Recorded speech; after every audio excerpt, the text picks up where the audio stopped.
The book of 1 Samuel, chapter 1.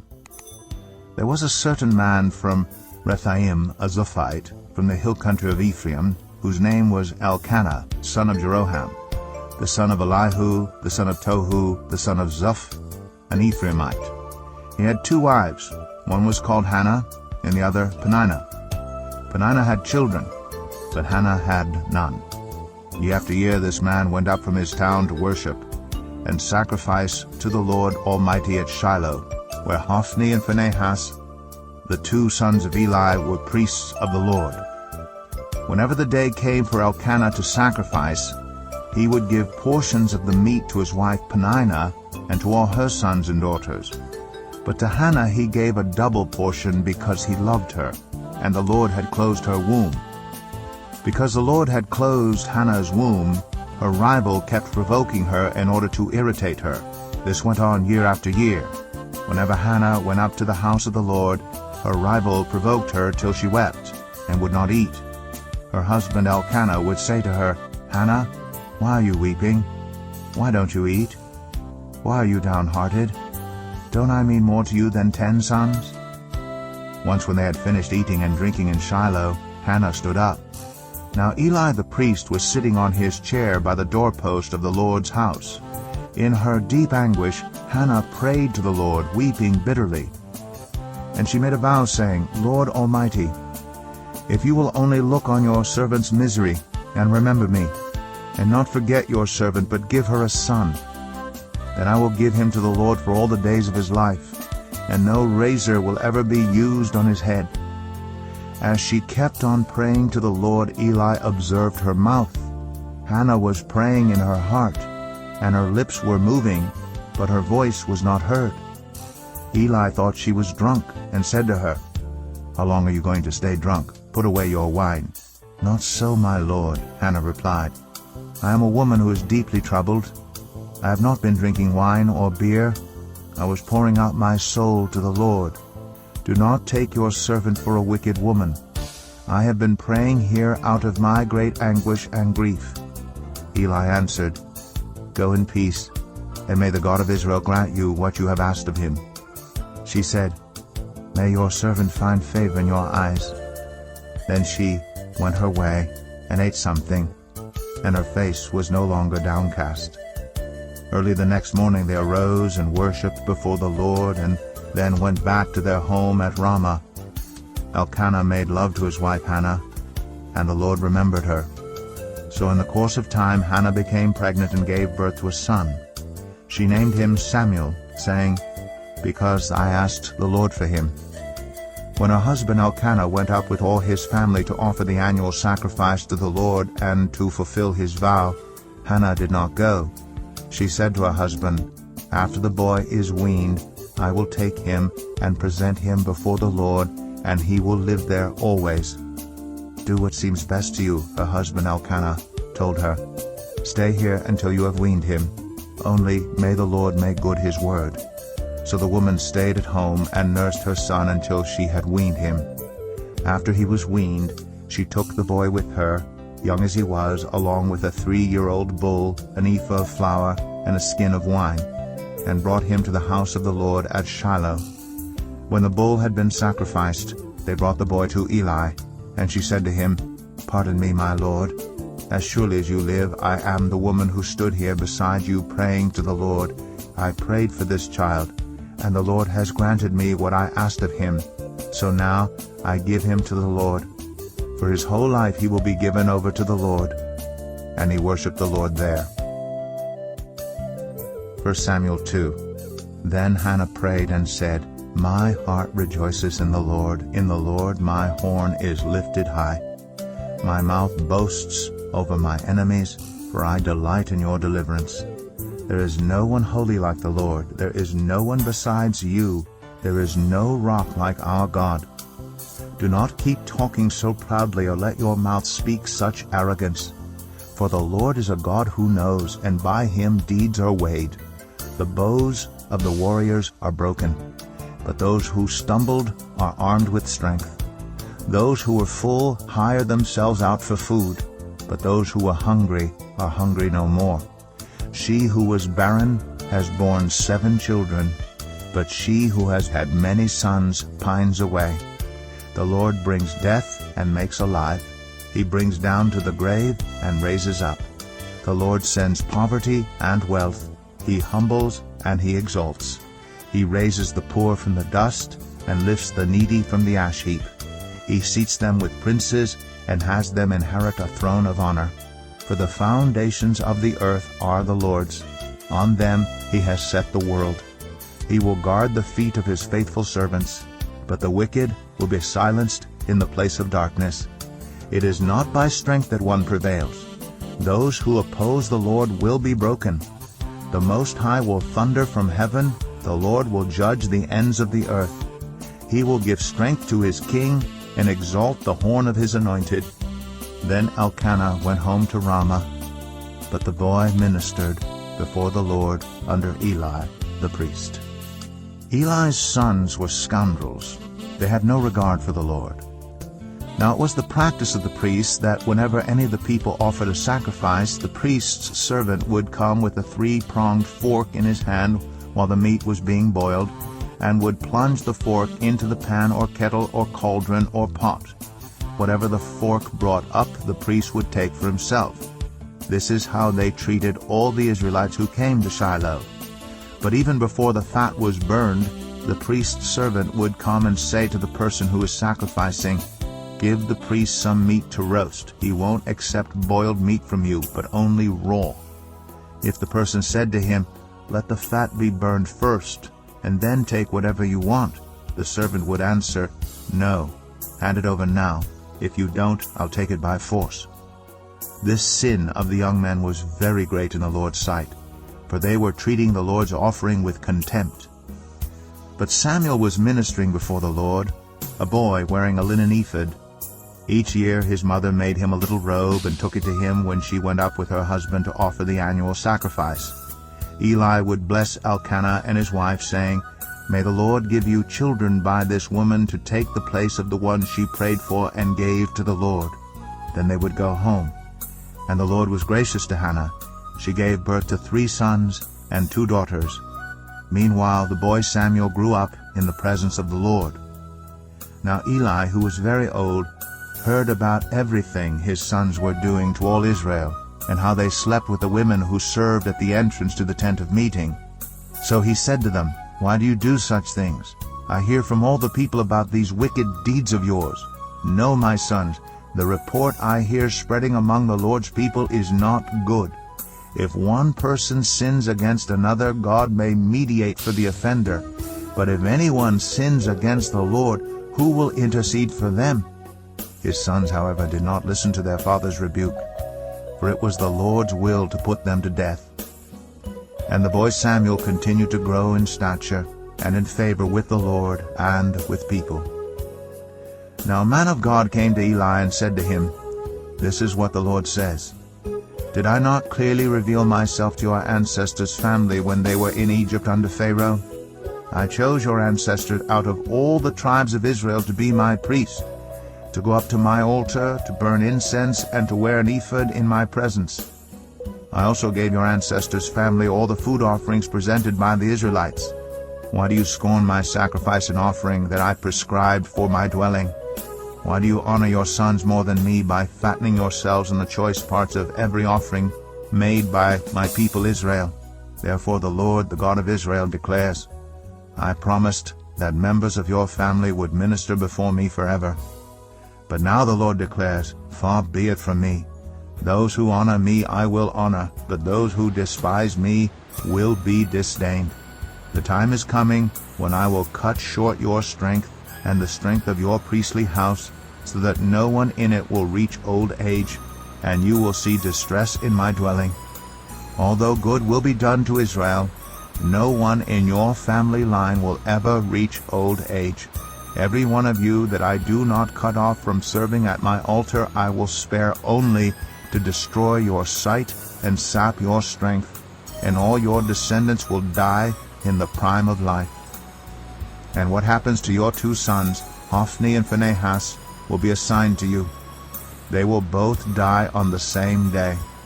I will raise up for myself a faithful priest, who will do according to what is in my heart and mind. I will firmly establish his priestly house, and they will minister before my anointed one always. Then everyone left in your family line will come and bow down before him for a piece of silver and a loaf of bread and plead, 'Appoint me to some priestly office, so I can have food to eat.'" 1 Samuel 3. The boy Samuel ministered before the Lord under Eli. In those days the word of the Lord was rare. There were not many visions. One night Eli, whose eyes were becoming so weak that he could barely see, was lying down in his usual place. The lamp of God had not yet gone out, and Samuel was lying down in the house of the Lord where the ark of God was. Then the Lord called Samuel. Samuel answered, "Here I am." And he ran to Eli and said, "Here I am, you called me." But Eli said, "I did not call. Go back and lie down." So he went and lay down. Again the Lord called Samuel. And Samuel got up and went to Eli and said, "Here I am, you called me." "My son," Eli said, "I did not call. Go back and lie down." Now Samuel did not yet know the Lord. The word of the Lord had not yet been revealed to him. A third time the Lord called, "Samuel." And Samuel got up and went to Eli and said, "Here I am, you called me." Then Eli realized that the Lord was calling the boy. So Eli told Samuel, "Go and lie down, and if he calls you, say, 'Speak, Lord,' for your servant is listening." So Samuel went and lay down in his place. The Lord came and stood there, calling as at the other times, "Samuel, Samuel."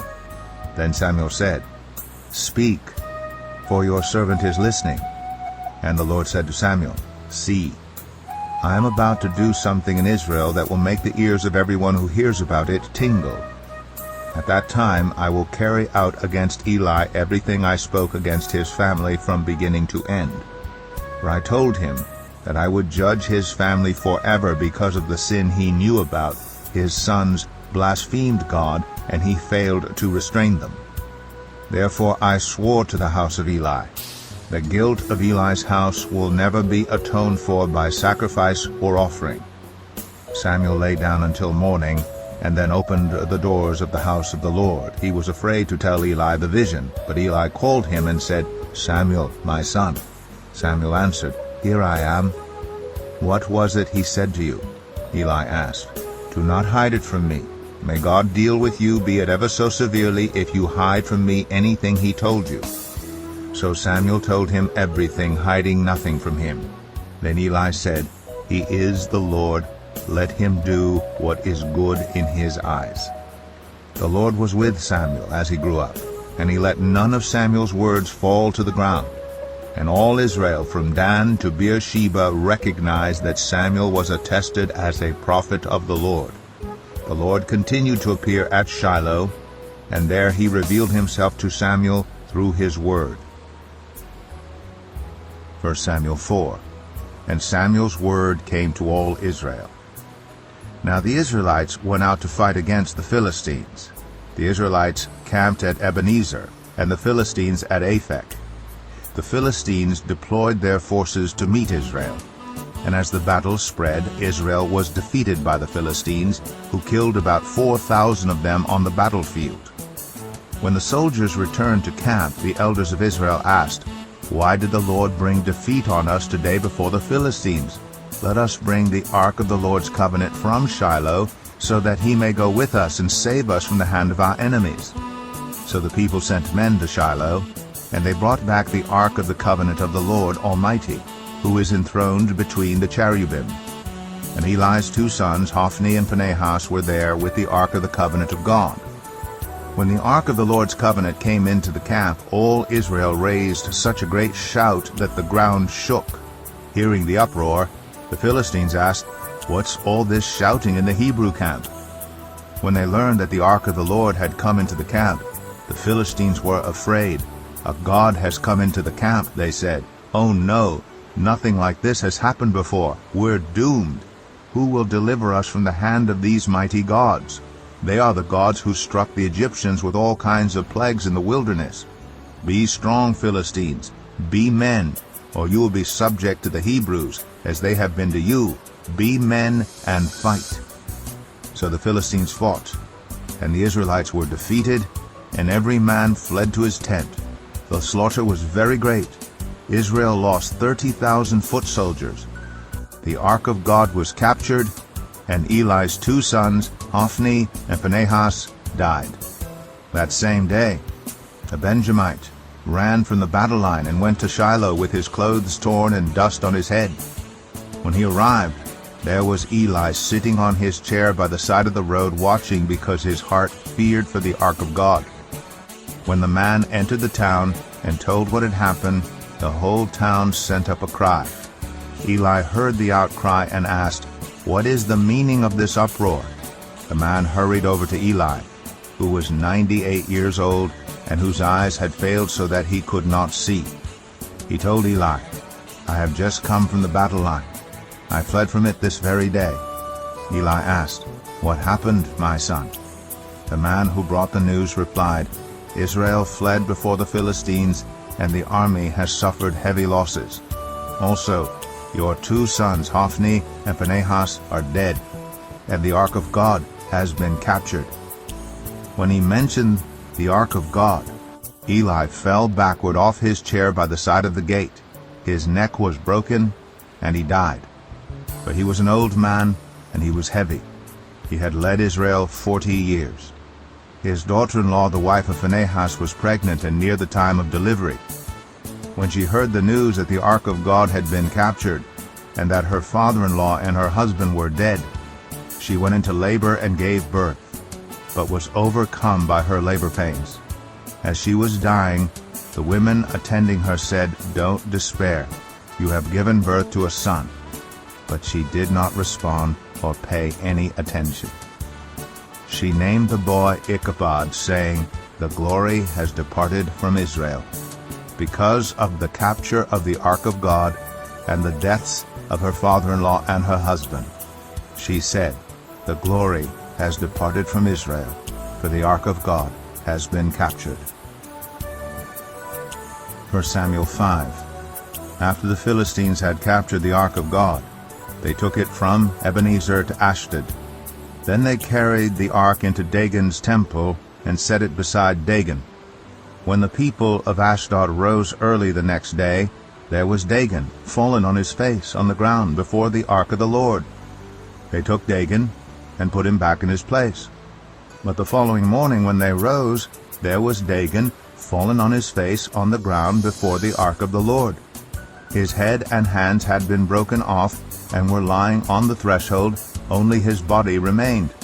That is why to this day neither the priests of Dagon nor any others who enter Dagon's temple at Ashdod step on the threshold. The Lord's hand was heavy on the people of Ashdod and its vicinity. He brought devastation on them and afflicted them with tumors. When the people of Ashdod saw what was happening, they said, "The ark of the God of Israel must not stay here with us, because his hand is heavy on us, and on Dagon our God." So they called together all the rulers of the Philistines and asked them, "What shall we do with the ark of the God of Israel?" They answered, "Have the ark of the God of Israel moved to Gath." So they moved the ark of the God of Israel. But after they had moved it, the Lord's hand was against that city, throwing it into a great panic. He afflicted the people of the city, both young and old, with an outbreak of tumors. So they sent the ark of God to Ekron. As the ark of God was entering Ekron, the people of Ekron cried out, "They have brought the ark of the God of Israel around to us to kill us and our people." So they called together all the rulers of the Philistines and said, "Send the ark of the God of Israel away. Let it go back to its own place, or it will kill us and our people." For death had filled the city with panic. God's hand was very heavy on it. Those who did not die were afflicted with tumors, and the outcry of the city went up to heaven. 1 Samuel 6. When the ark of the Lord had been in Philistine territory 7 months, the Philistines called for the priests and the diviners and said, "What shall we do with the ark of the Lord? Tell us how we should send it back to its place." They answered, "If you return the ark of the God of Israel, do not send it back to him without a gift, by all means send a guilt offering to him. Then you will be healed, and you will know why his hand has not been lifted from you." The Philistines asked, "What guilt offering should we send to him?" They replied, 5 gold tumors and 5 gold rats, according to the number of the Philistine rulers, because the same plague has struck both you and your rulers. Make models of the tumors and of the rats that are destroying the country, and give glory to Israel's God. Perhaps he will lift his hand from you and your gods and your land. Why do you harden your hearts as the Egyptians and Pharaoh did? When Israel's God dealt harshly with them, did they not send the Israelites out so they could go on their way? Now then, get a new cart ready with 2 cows that have calved and have never been yoked. Hitch the cows to the cart, but take their calves away and pen them up. Take the ark of the Lord and put it on the cart, and in a chest beside it put the gold objects you are sending back to him as a guilt offering. Send it on its way, but keep watching it. If it goes up to its own territory toward Beth-Shemesh, then the Lord has brought this great disaster on us. But if it does not, then we will know that it was not his hand that struck us, but that it happened to us by chance." So they did this. They took 2 such cows and hitched them to the cart and penned up their calves. They placed the ark of the Lord on the cart, and along with it the chest containing the gold rats and the models of the tumors. Then the cows went straight up toward Beth-Shemesh, keeping on the road and lowing all the way. They did not turn to the right or to the left. The rulers of the Philistines followed them as far as the border of Beth-Shemesh. Now the people of Beth-Shemesh were harvesting their wheat in the valley. And when they looked up and saw the ark, they rejoiced at the sight. The cart came to the field of Joshua of Beth-Shemesh, and there it stopped beside a large rock. The people chopped up the wood of the cart and sacrificed the cows as a burnt offering to the Lord. The Levites took down the ark of the Lord, together with the chest containing the gold objects, and placed them on the large rock. On that day, the people of Beth-Shemesh offered burnt offerings and made sacrifices to the Lord. The 5 rulers of the Philistines saw all this, and then returned that same day to Ekron. These are the gold tumors the Philistines sent as a guilt offering to the Lord, 1 each for Ashdod, Gaza, Ashkelon, Gath, and Ekron. And the number of the gold rats was according to the number of Philistine towns belonging to the 5 rulers, the fortified towns with their country villages. The large rock on which the Levites set the ark of the Lord is a witness to this day in the field of Joshua of Beth-Shemesh. But God struck down some of the inhabitants of Beth-Shemesh, putting 70 of them to death because they looked into the ark of the Lord. The people mourned because of the heavy blow the Lord had dealt them. And the people of Beth-Shemesh asked, "Who can stand in the presence of the Lord, this holy God? To whom will the ark go up from here?" Then they sent messengers to the people of Kiriath-Jearim, saying, "The Philistines have returned the ark of the Lord. Come down and take it up to your town." 1 Samuel 7. So the men of Kiriath-Jearim came and took up the ark of the Lord. They brought it to Abinadab's house on the hill, and consecrated Eleazar his son to guard the ark of the Lord. The ark remained at Kiriath-Jearim a long time, 20 years in all. Then all the people of Israel turned back to the Lord. So Samuel said to all the Israelites, "If you are returning to the Lord with all your hearts, then rid yourselves of the foreign gods and the Ashtoreths, and commit yourselves to the Lord, and serve him only, and he will deliver you out of the hand of the Philistines." So the Israelites put away their Baals and Ashtoreths, and served the Lord only. Then Samuel said, "Assemble all Israel at Mizpah, and I will intercede with the Lord for you." When they had assembled at Mizpah, they drew water and poured it out before the Lord. On that day they fasted, and there they confessed, "We have sinned against the Lord." Now Samuel was serving as leader of Israel at Mizpah. When the Philistines heard that Israel had assembled at Mizpah, the rulers of the Philistines came up to attack them. When the Israelites heard of it, they were afraid because of the Philistines.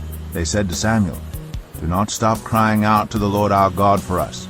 that he may rescue us from the hand of the Philistines." Then Samuel took a suckling lamb and sacrificed it as a whole burnt offering to the Lord. He cried out to the Lord on Israel's behalf, and the Lord answered him. While Samuel was sacrificing the burnt offering, the Philistines drew near to engage Israel in battle. But that day the Lord thundered with loud thunder against the Philistines and threw them into such a panic that they were routed before the Israelites. The men of Israel rushed out of Mizpah and pursued the Philistines, slaughtering them along the way to a point below Beth-kar. Then Samuel took a stone and set it up between Mizpah and Shen.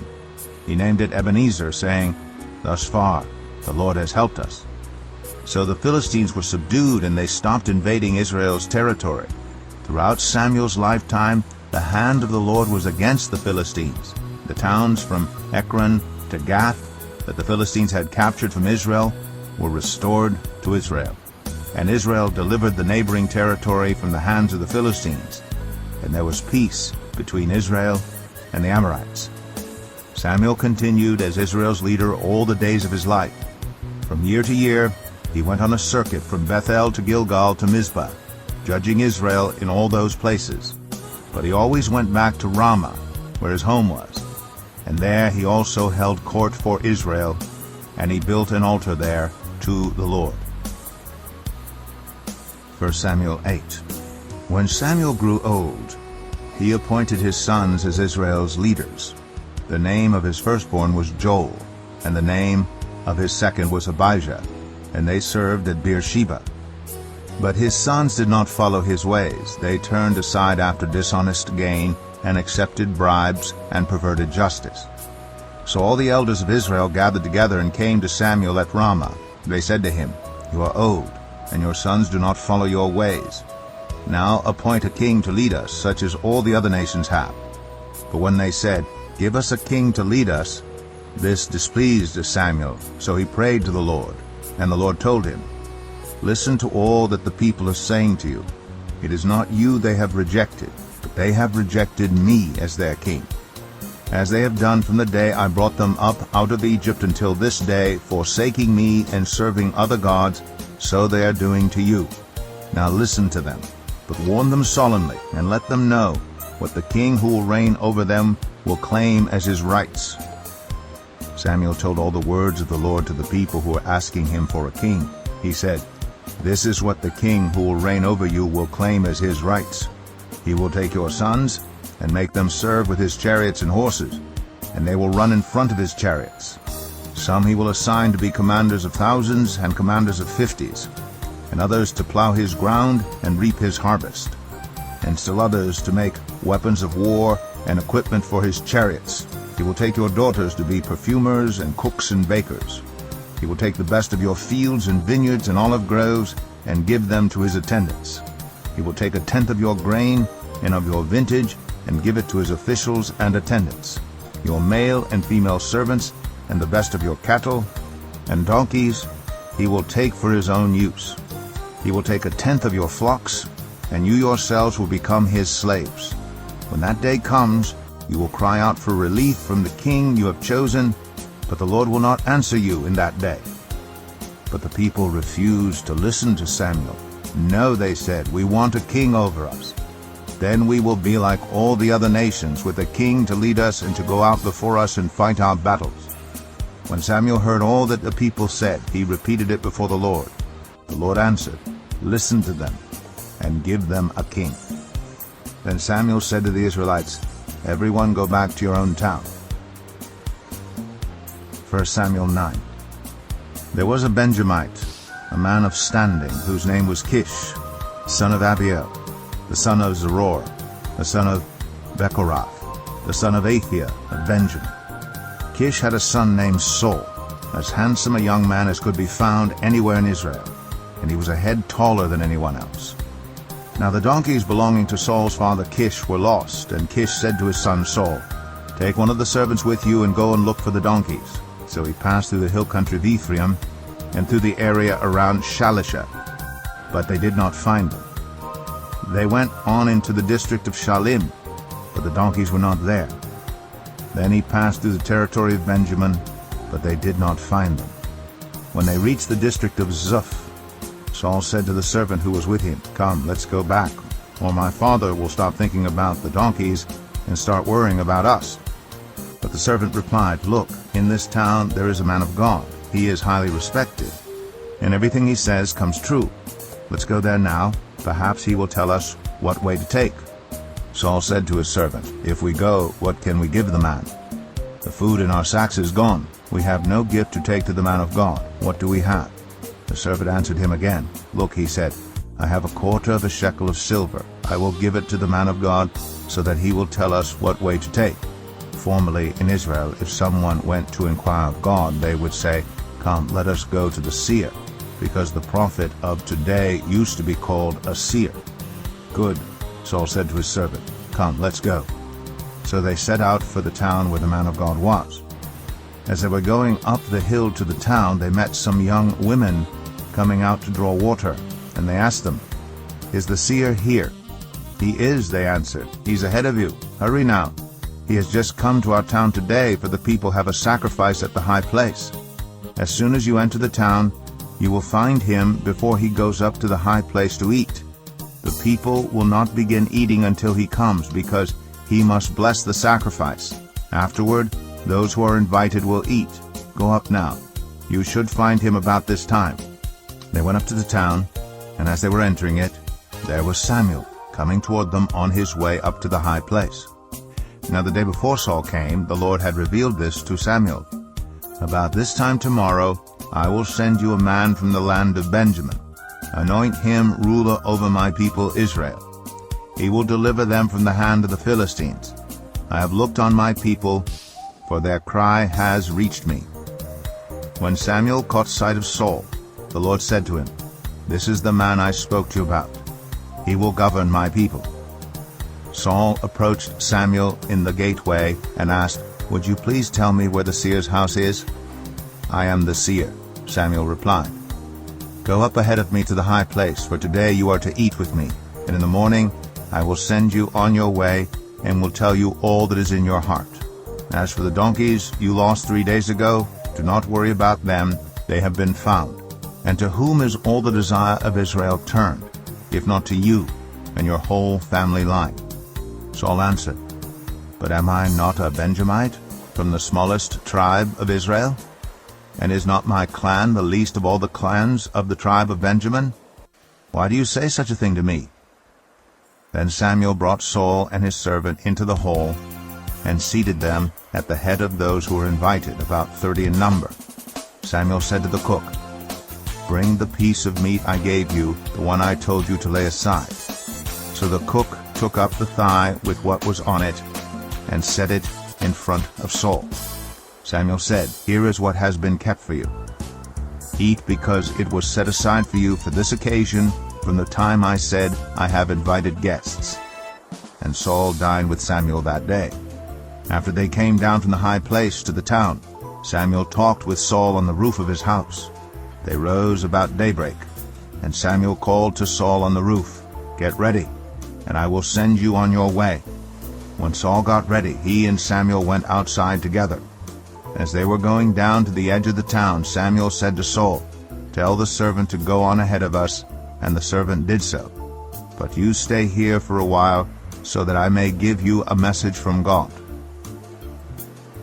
1 Samuel 10.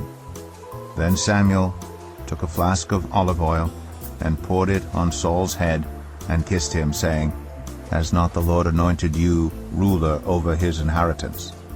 When you leave me today, you will meet 2 men near Rachel's tomb at Zelzah, on the border of Benjamin. They will say to you, 'The donkeys you set out to look for have been found.' And now your father has stopped thinking about them and is worried about you. He is asking, 'What shall I do about my son?' Then you will go on from there until you reach the great tree of Tabor. 3 men going up to worship God at Bethel will meet you there. One will be carrying 3 young goats, another 3 loaves of bread, and another a skin of wine. They will greet you and offer you 2 loaves of bread, which you will accept from them.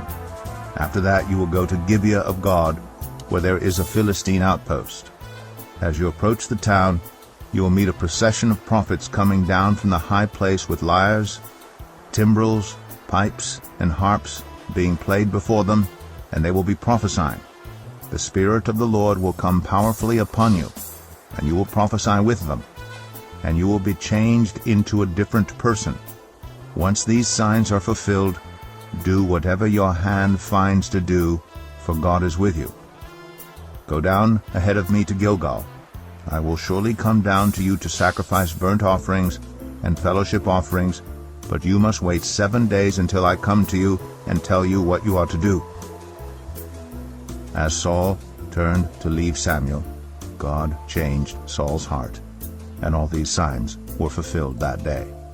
When he and his servant arrived at Gibeah, a procession of prophets met him. The Spirit of God came powerfully upon him, and he joined in their prophesying. When all those who had formerly known him saw him prophesying with the prophets, they asked each other, "What is this that has happened to the son of Kish? Is Saul also among the prophets?" A man who lived there answered, "And who is their father?" So it became a saying, "Is Saul also among the prophets?" After Saul stopped prophesying, he went to the high place. Now Saul's uncle asked him and his servant, "Where have you been?" "Looking for the donkeys," he said. "But when we saw they were not to be found, we went to Samuel." Saul's uncle said, "Tell me what Samuel said to you." Saul replied, "He assured us that the donkeys had been found." But he did not tell his uncle what Samuel had said about the kingship. Samuel summoned the people of Israel to the Lord at Mizpah, and said to them, "This is what the Lord, the God of Israel, says. I brought Israel up out of Egypt, and I delivered you from the power of Egypt, and all the kingdoms that oppressed you. But you have now rejected your God, who saves you out of all your disasters and calamities. And you have said, 'No, appoint a king over us.' So now present yourselves before the Lord by your tribes and clans." When Samuel had all Israel come forward by tribes, the tribe of Benjamin was taken by lot. Then he brought forward the tribe of Benjamin, clan by clan, and Matri's clan was taken. Finally, Saul, son of Kish, was taken. But when they looked for him, he was not to be found. So they inquired further of the Lord, "Has the man come here yet?" And the Lord said, "Yes, he has hidden himself among the supplies." They ran and brought him out. And as he stood among the people, he was a head taller than any of the others. Samuel said to all the people, "Do you see the man the Lord has chosen? There is no one like him among all the people." Then the people shouted, "Long live the king!" Samuel explained to the people the rights and duties of kingship. He wrote them down on a scroll and deposited it before the Lord. Then Samuel dismissed the people to go to their own homes. Saul also went to his home in Gibeah, accompanied by valiant men whose hearts God had touched. But some scoundrels said, "How can this fellow save us?" They despised him and brought him no gifts. But Saul kept silent.